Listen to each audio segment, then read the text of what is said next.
There once was a poor little boy named Tom, who lived with his father Canty, grandmother, mother, and 2 sisters in a small house on Pudding Lane in the city of London. Because the room was too small for any kind of bed to be put in, the family had to sleep on the floor. Tom and his sisters were forced to go out begging daily, and they would be beaten severely and starved if they returned empty-handed in the evening. Tom felt so unhappy. Where is your money you've earned today? I couldn't even get a dime today. I couldn't earn even 1 penny. What? No money? Then no food. What a bunch of useless kids.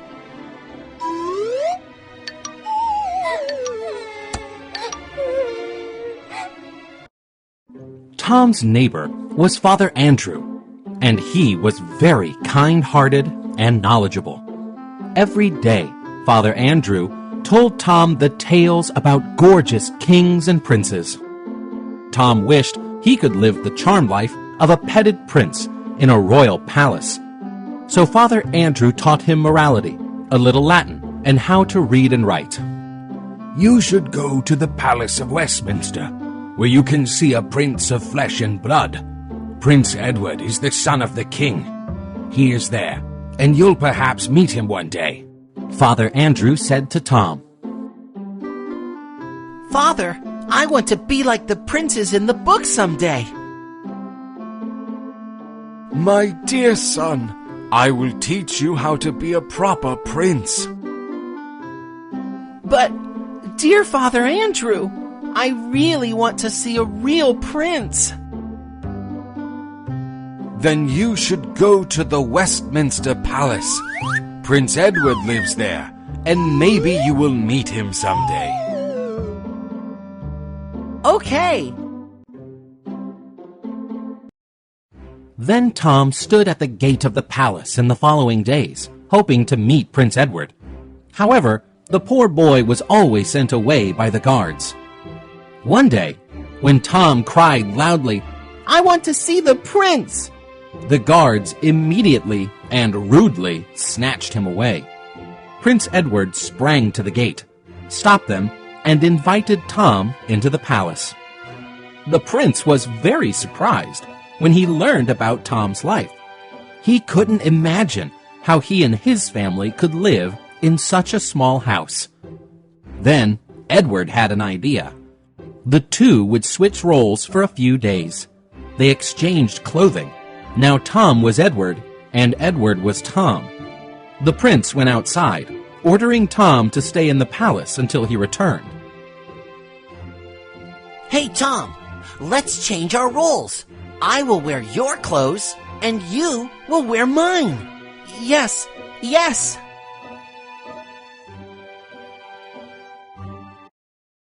Edward wandered around, not knowing where to go. His bare feet bled. Tired and hungry, he wanted to come back to his palace, but he didn't know how to do so. Edward went to the Christ's Hospital, a school which was built for poor children by the king. Proclaiming that he was the Prince of Wales, Edward was thrust into a dirty puddle by the poor children. As night drew to a close that day, the prince wandered on and on. He found his way through the streets to Tom's house to spend the night. Suddenly, he was collared by Canty and brought home. Boo! Boo! You deserved it!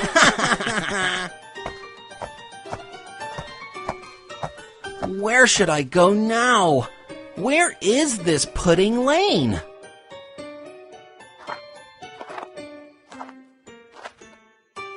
Go home now. Why are you still wandering here at this hour?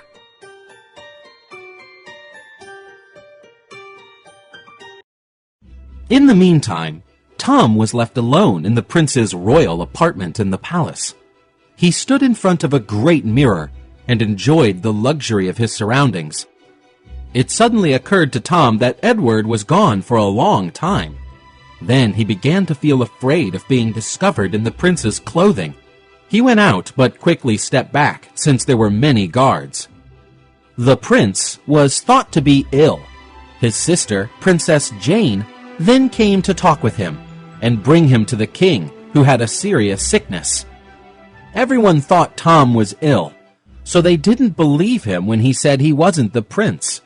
The king then ordered Lord Hertford to accompany Tom to the Guildhall to attend a party. Your Highness, I am not the prince.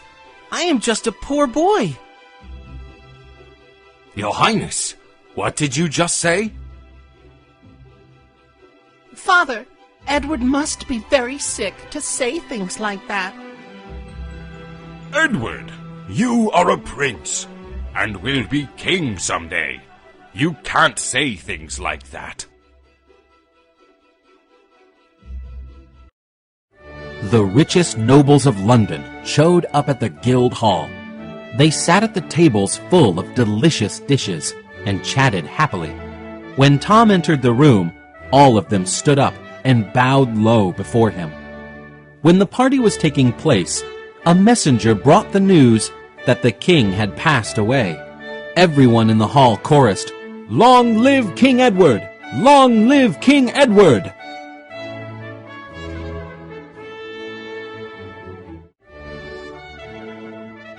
Your Highness, the king has passed away. Really? King Henry is dead. Long live King Edward! Long live King Edward! Long live King Edward!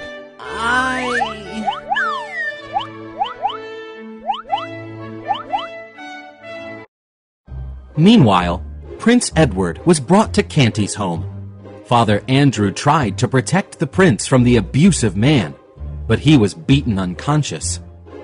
After a while, when a friend of Canty came and saw Father Andrew was dead, he urged Canty to run away. Canty left home immediately and kept Edward in town. The prince grew happy as he hoped he would see Tom again. Tom, give me your money. You'll be punished today if you come back home with no money again. I am the prince, not Tom. Take me to the Westminster Palace. Tom is there right now. What the heck are you talking about? Canty, run away! Father Andrew is dead.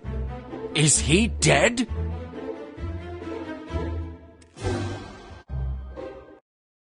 When Canty was off his guard, Edward managed to slip away. He then went to the Guildhall to meet Tom. Standing at the gate, Edward insisted on entering the hall and kept saying that he was the prince. However, nobody believed what he said. They thought he was mad and threw stones at him. At that moment, Miles Hendham, a kind man who just returned from the front, appeared. Seeing that the prince was brave, he tried to protect the boy. Hearing the news that the king passed away, Miles quickly led Edward through the crowd toward his lodgings in an inn. I am the prince! Let me in! Back off, you brat! He called himself a prince! He called himself a prince! This boy is crazy! Tell him to go away! I am truly Prince Edward. Why doesn't anyone trust me?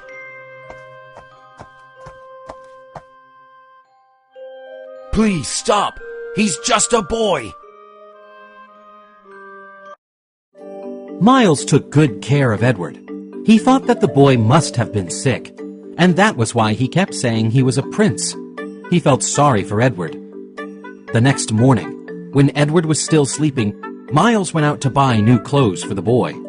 When he returned, however, he knew that Canty tricked Edward and took him. Immediately, he set off to find Edward. Miles found Edward and rescued him from Canty. The man then brought the boy to his home. However, Miles's brother Arthur tried to harm him. and made him and Edward go into the prison.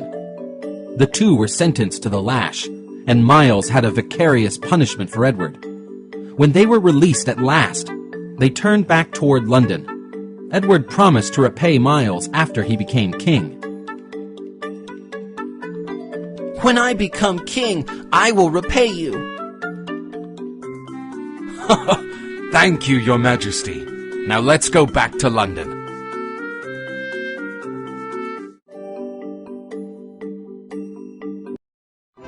When Miles and Edward arrived in London, they saw the crowded streets with many flags. All the high-ranked mandarins gathered in Westminster Abbey, where kings and queens' coronations took place. In the Palace of Westminster, Tom felt very worried. A soldier told Tom that a man and a boy were having a letter sent to the king. Tom immediately ordered his guards to invite them to come in.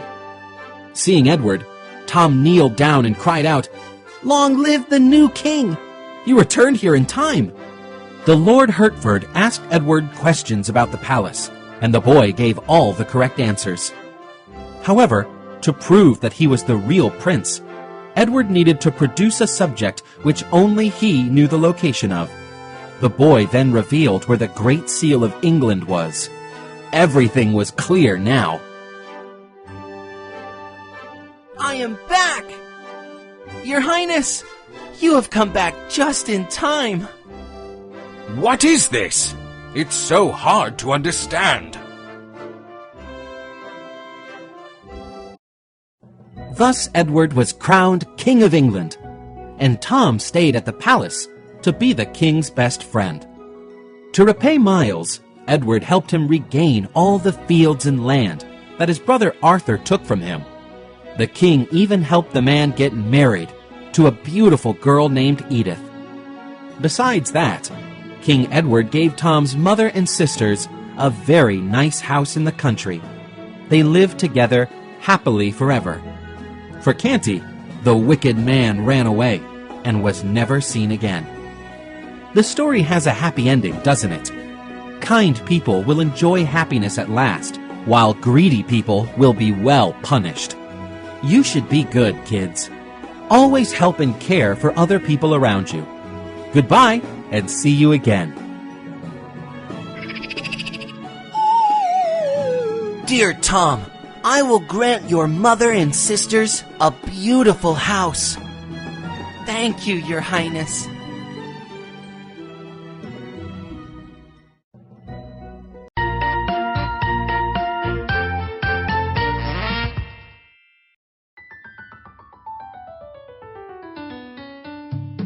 Open round. Little cottage. The children were like the two rose trees in front of the cottage.